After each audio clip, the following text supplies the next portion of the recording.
জলের তলায় Barasat medical college হাসপাতাল। সকাল থেকে ভারী বৃষ্টিতে জলমগ্ন হয়ে পড়েছে উত্তর চব্বিশ পরগনা জেলার বারাসাত মেডিকেল কলেজ হাসপাতাল। এমার্জেন্সি থেকে শুরু করে একাধিক ওয়ার্ড জলমগ্ন হয়ে পড়েছে।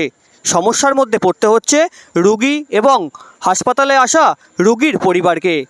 আজ দুপুর 3টের সময় সেই ছবি তুলে ধরলাম আমাদের ক্যামেরায়।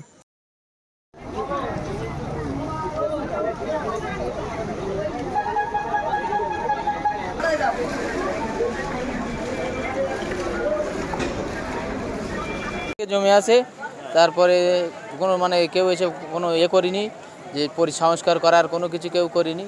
এখন অল্প অল্প যেরকম ড্রেন দিয়ে যাচ্ছে সেরকমই জল। 10টার থেকে।